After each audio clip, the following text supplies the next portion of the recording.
Hello dear friends, and welcome back to Levitas, your trusted information source for weight loss, health, and wellness insights. Today, we're moving into a topic that could be a life changer for many of you.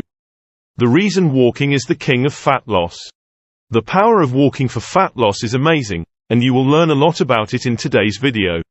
We all know that excess fat accumulation can have detrimental effects on our health, from increasing the risk of chronic diseases to impacting our overall well-being. But did you know that walking, a seemingly simple activity, can be the king of fat loss? So, come on and join us, as we discuss why walking is the key to fat loss. Fat accumulation, or adipogenesis, is a complex physiological process involving various cell types, hormones, and signaling pathways. Here's a short overview of the key points of fat accumulation physiology. Adipocytes. Fat cells, or adipocytes, are the primary cell type responsible for storing energy as triglycerides in the form of fat droplets.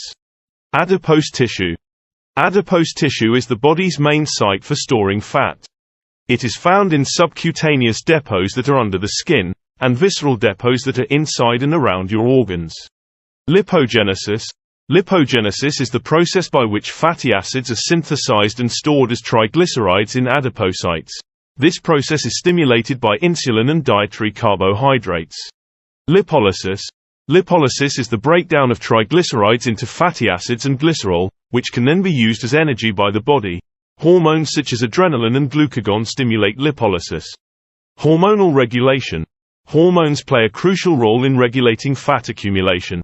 Insulin promotes fat storage by increasing lipogenesis, while hormones like adrenaline and glucagon stimulate lipolysis.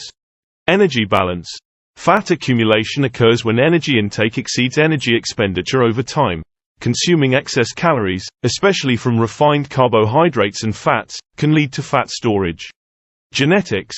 Genetic factors can influence an individual's propensity to accumulate fat.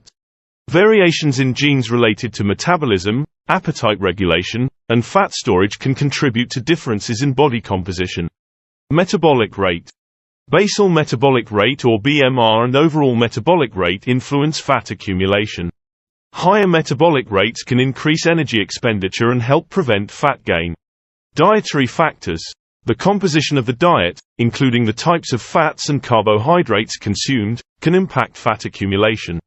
Diets high in processed foods, sugar, and unhealthy fats will promote fat gain.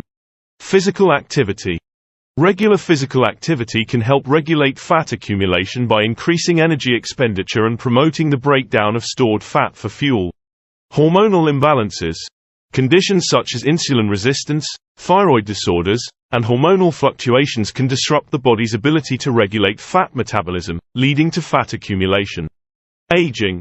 Fat accumulation tends to increase with age, partly due to changes in hormone levels, metabolism, and physical activity levels. Stress. Chronic stress can lead to hormonal imbalances that promote fat accumulation, particularly around the abdominal area. Sleep. Poor sleep quality and inadequate sleep duration have been associated with increased fat accumulation and alterations in hormone levels that regulate appetite and metabolism. Environmental factors. Environmental toxins, such as endocrine-disrupting chemicals found in certain plastics and pesticides, may interfere with hormonal regulation and contribute to fat accumulation. To understand why walking is so effective for burning fat, let's dive into the physiology of fat oxidation. Our bodies store excess energy in the form of fat, which is mobilized and broken down into fatty acids when we need fuel. Fat oxidation, commonly known as fat burning, is the process by which the body breaks down stored fat to release energy. It's a crucial aspect of metabolism and massively important for weight management and overall health, especially during periods of low glucose availability, such as fasting or exercise. Next, we will discuss the main points about the physiology of fat oxidation. Lipolysis. The process begins with lipolysis, which is the breakdown of triglycerides from stored fat into fatty acids and glycerol. This process primarily occurs in adipose tissue, where hormone-sensitive lipase, or HSL, is activated by hormones such as adrenaline and glucagon. Mobilization of fatty acids. Once released from adipose tissue, fatty acids are transported via the bloodstream to various tissues where they can be oxidized for energy. Fatty acids bound to albumin, a blood protein, are carried to tissues like muscle and liver. Fatty acid oxidation. Within the mitochondria of cells, fatty acids undergo beta oxidation, a series of biochemical reactions that break down fatty acids into acetyl coenzyme molecules. This process generates NADH and FADH2, which enter the electron transport chain to produce ATP, the body's primary energy currency. Acetyl coenzyme metabolism. Acetyl counter molecules generated from fatty acid oxidation enter the citric acid cycle, also known as the Krebs cycle, within the mitochondria. Here, acetyl coenzyme A is further metabolized to produce more NADH and FADH2 for ATP production. Energy production.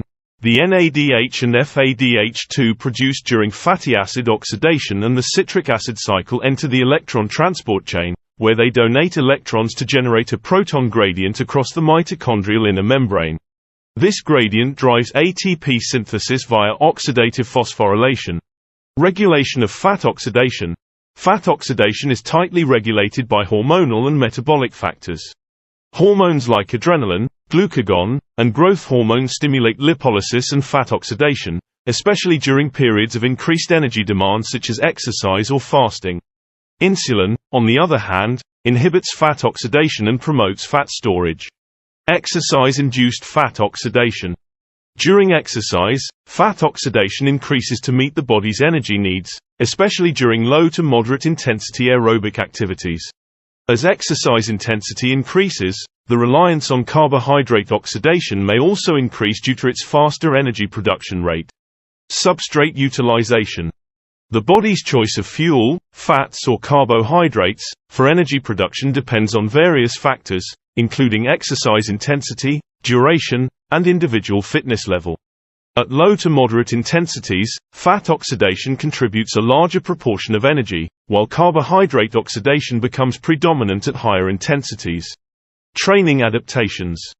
Regular exercise training can enhance fat oxidation capacity by increasing mitochondrial density, improving fatty acid transport and oxidation efficiency, and promoting metabolic flexibility, which is the ability to switch between fuel sources. Post-exercise fat oxidation. Following exercise, fat oxidation remains elevated during the recovery period, contributing to overall energy expenditure and potentially facilitating fat loss over time.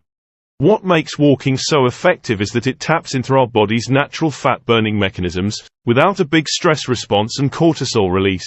When we walk, our muscles require energy to sustain the activity. To meet this demand, our bodies primarily rely on fat as a fuel source, especially during low to moderate intensity activities like walking. This means that the longer and more frequently we walk, the more fat we can potentially burn. Amazing, isn't it? But it's not just about the calories burned during the activity itself. Walking also has beneficial effects on hormones like cortisol and insulin, as well as blood glucose control effects. Cortisol, often referred to as the stress hormone, can promote fat storage when elevated chronically. Walking helps to lower cortisol levels, reducing the risk of excess fat accumulation. Additionally, walking improves glucose control and insulin sensitivity, crucial factors for fat loss and overall metabolic health. By incorporating regular walking into your routine, you can better regulate blood sugar levels and optimize fat metabolism. So, how much should you walk for improved fat loss? The ideal duration and intensity may vary from person to person, but aim for at least 30 to 60 minutes of brisk walking every day of the week. This low to moderate intensity activity is enough to stimulate fat oxidation without placing excessive stress on the body. Always control your walking time and steps. You should aim to 10,000 to 12,000 steps daily, for improved fat loss. Combine this with a healthy food plan and you will quickly start seeing the results on improved body composition. Walking is not only a simple and accessible form of exercise but also a powerful tool for fat loss. By understanding the physiological mechanisms behind walking and its effects on hormones, glucose, and insulin, you can harness its full potential to achieve your weight loss goals. In conclusion and to summarize today's video, walking is a simple yet powerful activity that holds the potential to transform your health and totally aid you in your fat loss journey. By understanding the intricate mechanisms of fat oxidation and the hormonal responses triggered by walking, you can harness its benefits to achieve your weight loss goals and improve your overall well-being. As we already know, fat accumulation poses significant health risks, from increasing the likelihood of chronic diseases to impacting your quality of life. However, incorporating regular walking into your routine can be a game-changer in your path towards a better body and health. Unlike high-intensity workouts that may feel intimidating or unsustainable for some, walking offers a low-impact and accessible option that nearly anyone can incorporate into their daily lives. One of the key reasons why walking is so effective for fat loss is its ability to tap into the body's natural fat-burning mechanisms. During walking, your muscles require energy to sustain the activity, and they primarily rely on fat as a fuel source. This means that the more you walk, the more fat you can potentially burn, making it an excellent strategy for weight management. Moreover, walking has beneficial effects on hormones like cortisol, glucose, and insulin. Cortisol, often referred to as the stress hormone, can promote fat storage when elevated chronically. By engaging in regular walking, you can lower cortisol levels, reducing the risk of excess fat accumulation. Additionally, walking improves glucose control and insulin sensitivity, crucial factors for fat loss and overall metabolic health. Determining the ideal duration and intensity of walking depends on individual factors such as fitness level, goals, and preferences. However, aiming for at least 30 to 60 minutes of brisk walking most days of the week is a good starting point for reaping the fat-burning benefits of walking. So, walking is not just about putting one foot in front of the other. It's about taking steps towards a healthier, happier life. Whether you're looking to shed excess fat, improve your cardiovascular health, or simply enjoy the great outdoors, walking can be a life-changing activity that supports your well-being in myriad ways. Thank you for tuning into Levitas. If you found this video helpful and informative, be sure to share it with your friends and family, give it a thumbs up, subscribe to our channel, and hit the bell icon to receive notifications for future videos on weight loss, health, and fitness content. Also, leave a comment sharing your questions, thoughts, and experiences with today's subject. We love hearing from you. Your support is very appreciated. It helps us grow and create even more content for empowering you to achieve a better body and optimal health every week. Remember to fuel your body with the right nutrients, stay consistent with your training, and keep striving for your fitness goals. Until next time, remain tuned to Levitas for more expert advice to help you on your health and fitness journey. So, stay healthy, stay happy, and keep going.